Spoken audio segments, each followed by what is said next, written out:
Financial illiteracy अपने India का सबसे बड़ा दुर्भाग्य है, बिकॉज यहाँ पे सबको सिर्फ पैसा कमाना है, लेकिन पैसे के बारे में अगर बात करने को पड़ जाए बात नहीं करते। बात करना ही गुनाह है। पैसा सब कमाना चाहते हैं, लेकिन उसके बारे में बात करना या सीखना कोई नहीं चाहता। उनको लगता है कि यार पैसा कोई सीखने वाली चीज़ है क्या, ये चीज़ उनकी थॉट आती है। अभी इस वीडियो को बनाने से पहले मैं कुछ प्रिपरेशन कर रहा था, मैं कुछ वीडियोस देख रहा था कि लोगों के रिस्पॉन्स क्या हैं इस टॉपिक पे। तो मैंने एक वीडियो देखी और उसके नीचे एक कमेंट देखा और उस वीडियो में बताया गया था कि 7 ऐसे तरीके जिनसे आप ज़्यादा से ज़्यादा पैसे कमा सकते हो। बस उसी वीडियो के नीचे एक कमेंट आया हुआ था कि मतलब हमको सारा दिन पैसा पैसा सोचना है, रटते रहना है। और उस कमेंट पे 30 से ज़्यादा पीपल्स ने सपोर्ट करा था लाइक करके। अब आप मुझे एक चीज़ बता सकते हो, क्या ऐसे लोग जिनकी मेंटेलिटी ये है वो इस कॉन्सेप्ट को कभी समझ पाएंगे, जिसको हम बोलते हैं फाइनेंशियल फ्रीडम? और इस वीडियो में एग्जैक्टली उसी चीज़ की बात करने वाले हैं। ही दिस साइड सचिन कुमार, और इस वीडियो में बात करने वाले हैं एमजे डिमार्को की बुक, जिसमें कॉन्सेप्ट दिया गया है कि फाइनेंशियल फ्रीडम आप कैसे अचीव कर सकते हो विद इन 4 स्टेप्स। सो ये 4 स्टेप्स हैं। Define the lifestyle, assess the cost, set the targets and make it happen. So ये चारों स्टेप्स को मैं बहुत ज़्यादा डीपली आपको समझाने वाला हूँ कैसे है, क्योंकि ये बुक का ये कॉन्सेप्ट मुझे बहुत अच्छा लगा, जो कि 260 पेज पे दिया गया है और ये सबसे बेस्ट कॉन्सेप्ट मुझे लगा। तो आप अगर चाहो तो उस चीज़ को पढ़ सकते हो बाय करके इस बुक को, आपको लिंक डिस्क्रिप्शन में मिल जाएगा। अदरवाइज आप PDF भी डाउनलोड कर सकते हो, फ्री में आप पढ़ सकते हो। Okay, so let's get started. Define the life style का मतलब सीधा सा ये होता है कि आप कैसी लाइफ जीना चाहते हो, आप कितना खर्चा करना चाहते हो, किस तरीके से रहन सहन अपना रखना चाहते हो। सो वो simple define the life style का मतलब होता है आपका जो आप चाहते हो। फॉर एग्जांपल, अगर आपके पास सिर्फ इस टाइम सिर्फ ये फ़ोन है और आप ये वीडियो देख रहे हो, तो आप आगे आने वाले टाइम में आपको एक घर चाहिए, एक लग्जरी कार चाहिए, एक बहुत अच्छा मोबाइल फ़ोन चाहिए या फैमिली चाहिए, सब कुछ जो कुछ आप चाहते हो, जो चीज़ें आप लिखना चाहते हो, सारी चीज़ें आप एक लिस्ट बनानी है आपको कि एक घर चाहिए मुझको, एक ऑफिस चाहिए, 2 कार चाहिए, एक गैरेज चाहिए, एक स्विमिंग पूल वाला घर चाहिए, खेत चाहिए, जो कुछ भी आप लिखना चाहते हो आप सब एक लिस्ट बनाओगे। यहाँ पर आप क्या करोगे, अपनी लाइफ स्टाइल आप डिज़ाइन कर रहे हो कि आपको किस तरीके की लाइफ स्टाइल चाहिए। ये पहला स्टेप है जहाँ पे आपने अपनी लाइफ स्टाइल डिफाइन कर ली। दूसरा स्टेप आता है assess the cost. Assess the cost का मतलब होता है कि जो लाइफ स्टाइल आप जीना चाहते हो उसके लिए कितना पैसा आपको चाहिए per month recurring. So assess the cost में जो चीज़ें आपने लिखी थी अपनी लिस्ट में, अगर आपने लिस्ट बनाई है आप कमेंट डाउन में डाल सकते हो कि आपको एक घर चाहिए, उसकी प्राइस कितनी होगी। फॉर एग्जाम्पल 80 लाख आपने लिखा। एक कार चाहिए, उसका प्राइस कितना होगा, 20 लाख आपने लिखा। आपको मेडिकल का कुछ खर्चा लगेगा, उसको लिखना आपने 20,000 रुपये मंथ में। एजुकेशन के लिए कुछ पैसा चाहिए जो मंथ में लगेगा, उसको लिखा आपने मान लो 20,000 रुपये। ऐसे करके आप सारी चीज़ों की लिस्ट बनाते चले गए और आपके पास एक फाइनल कॉस्ट निकल के आएगी कि एक महीने में आपको 50,000, 60,000, 1 लाख, 2 लाख रुपए चाहिए। इतने में आपका एक महीने का खर्चा निकल जाता है।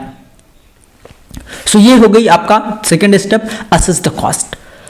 थर्ड चीज आती है सेट द टारगेट्स। अब सेट द टारगेट्स में क्या होता है कि आप बिजनेस एंटिटी या इनकम स्ट्रीम से सिलेक्ट करते हो और उस पर काम करना स्टार्ट करते हो, जिससे आपको ये खर्चे मिल जाएं, आपको निकल जाएं, आपको उनसे ये पैसे आते रहें। अब सेट द टारगेट्स में मैं आपको एग्जैक्टली बताने वाला हूं पूरा सिंपल सा प्रोसेस, जिससे आप अभी जस्ट कैलकुलेट करके निकाल पाओगे कि आपकी फाइनेंशियल फ्रीडम की वेल्थ क्या होने वाली है। सो इसमें एक फॉर्मूला दिया गया था जो यूएस के हिसाब से था, बट मैं उसको आपको इंडिया के हिसाब से बताना चाहता हूँ। वेरी सिंपल, आपको क्या करना है, आपके एक मंथ की पूरी कॉस्ट निकालनी है, एक्सपेंस निकालना है, कितना आपको खर्च आने वाला है। फॉर एग्जाम्पल उसमें सब कुछ ऐड कर लिया है आपने और टोटल कॉस्ट आई है 50,000 रुपये, कि एक महीने का जो खर्चा आपका आता है वो 50,000 रुपये आता है। अब क्या करना है, उसको इंटू कर देना है 12 से, जिससे आपका एक साल का खर्चा निकल आएगा। फॉर एग्जाम्पल का आपने 50,000 रुपये सेलेक्ट करे थे, अगर इंटू आप 12 करोगे तो वो आएगा 6 लाख रुपए एक साल का। ओके, सो ये आपकी अर्ली एक्सपेंस निकल गया। तो आपको एक ऐसा बिजनेस चाहिए या एक ऐसा काम चाहिए या एक ऐसी वेल्थ चाहिए जो आपको मिनिमम 50,000 रुपए की इनकम पर मंथ पैसे में जनरेट करके दे सके और आप फाइनेंशियल फ्रीडम अचीव कर लोगे। आपको वो वेल्थ निकालनी है, वो नंबर्स निकालने हैं जिनको आपको अचीव करना है, जिससे आप ये फाइनेंशियल फ्रीडम अचीव कर सकते हो। तो उसमें इस फॉर्मूला को आपको क्या करना था, मंथली एक्सपेंस इंटू 12 कर दिया, ईयर की इनकम आ गई, उसके बाद इंटू 100 डिवाइड बाई 6 कर दो। इससे 6% इसलिए 6 से डिवाइड इसलिए करा गया क्योंकि इंडिया में मिनिमम आपको FD से भी अगर आप इंटरेस्ट लेना चाहो तो 6% आराम से आपको मिल जाता है साल का। सो जब आप 50,000 को इंटू 12 इंटू 100/6 करोगे तो ये जो इनकम निकल के आएगी, जो कॉस्ट निकल, वो लगभग 60 से 70 लाख के समथिंग आएगी, राइट। सो ये होगी आपकी वो वेल्थ जिसको अगर आप एक्यूमुलेट कर लेते हो तो इससे आप फाइनेंशियल फ्रीडम को अचीव कर पाओगे।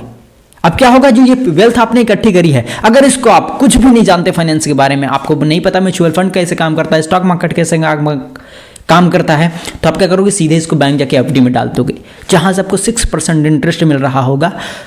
और अगर आप ये जो 60-70 लाख जो इनकम आई है आपकी, मतलब वेल्थ आई है, जो नंबर आए हैं, इनका अगर आप 6% निकालोगे तो ये वही नंबर होगा जो आपका मंथली एक्सपेंस है। सो इससे आप फाइनेंशियल फ्रीडम वाली स्टेज को अचीव कर लोगे। आपको क्या करना है, इसी फार्मूला से खुद का कैलकुलेट करना है और मुझे बताना है, कमेंट डाउन कर सकते हो कि आपकी कितनी वेल्थ आ रही है जिससे आप फाइनेंशियल फ्रीडम को अचीव कर सकते हो।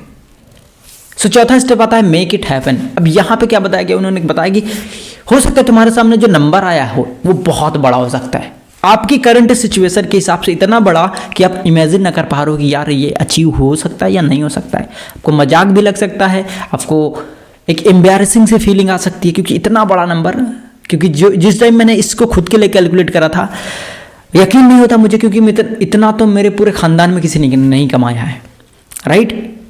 वो सेम नंबर आपके सामने आ सकते हैं, but you have to believe.